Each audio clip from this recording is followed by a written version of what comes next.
Hi, my name's Madison Linfield. I am the Senior Learning and Organisational Development Advisor at Fletcher Building, and I have been in the psychology profession for 2 years. I studied a Bachelor of Psychology with honours at the University of Newcastle, and then after that, I went straight on to my Masters of Organisational Psychology at the University of Queensland. So this is my second job since I've graduated. My first job actually came out of a placement at during my master's studies, and that was with a consulting firm called Siggins Miller Consultants. So this is my second job in Fletcher Building. My role is primarily focused on talent management and leadership development at the moment. So I help coordinate a number of development programs that we have on offer for our top talent and high potential employees in the business.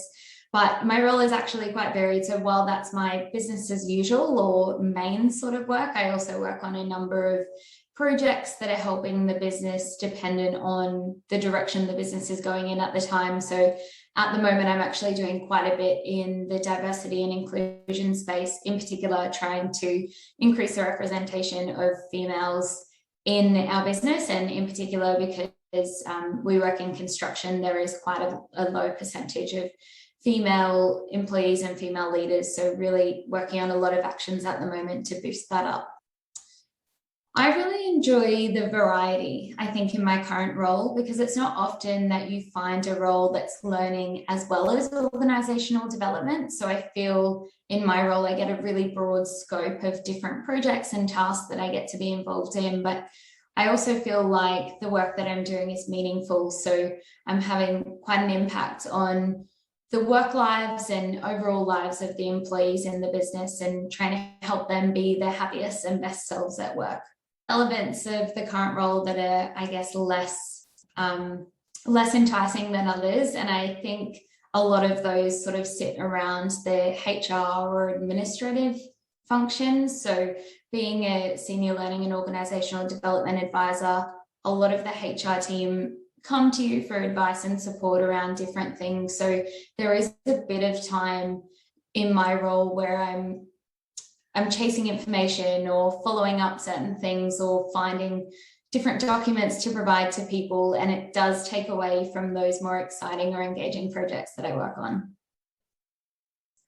I obviously have qualifications in organisational psychology, which I do see as important, and I think they support me to perform well in my role, but I know that you don't necessarily need to have those qualifications to work in this role. So I know a lot of people do come to similar roles like this with HR backgrounds or more business management experience, but I think organizational psychology provides you with a really good skill set and a lot of knowledge about lots of different topics. And I think the way that we approach different situations stems from some of the psychology basis and some of those theories that are the foundation to our understanding and how we might approach certain things. So I think that is really valuable and a point of difference.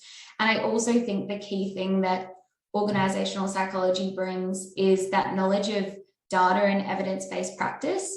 I always take for granted how useful those skills are and how important it is to measure and read data to make sure that your initiatives and projects are actually making a difference and are worthwhile.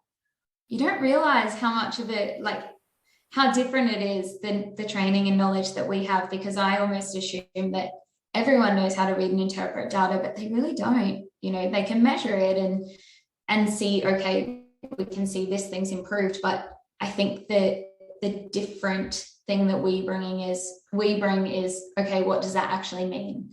And what does that mean for our actions moving forward? I think a key one is time management and prioritization, because there is a lot of things happening all the time and lots of different pieces that you're working on. So you need to really think about what is going to move the dial and what's going to have the most impact, because you've only got 40 hours in a week, well, if you stick to your work week. So really focusing your efforts on those things that are going to be more meaningful rather than the busy work that isn't necessarily going to improve anything at the end of the day.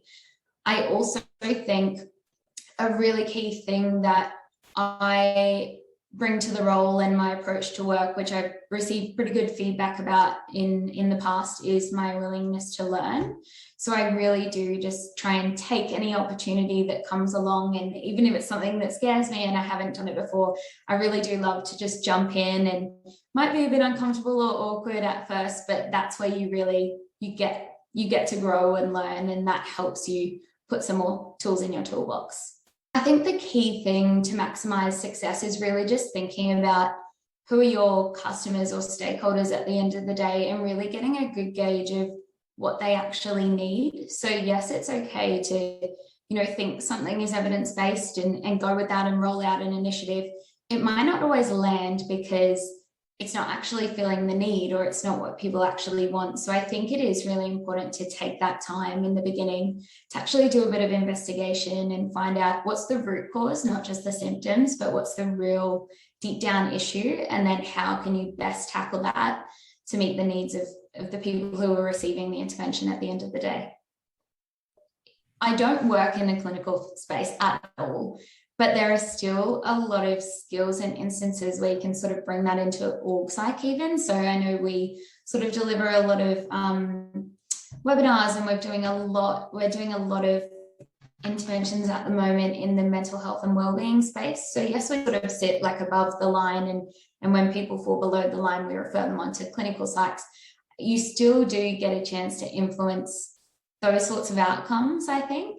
But also even in tasks like delivering feedback or coaching, I find that some of those skills come in from the clinical studies and the clinical subjects anyway. The real benefit of organizational psychology is that you can have such a broad impact at one point in time. So we have 5,000 employees at Fletcher Building. So any one intervention that we deliver is reaching 5,000 people at once, and not just that one person that you might have in a clinical session.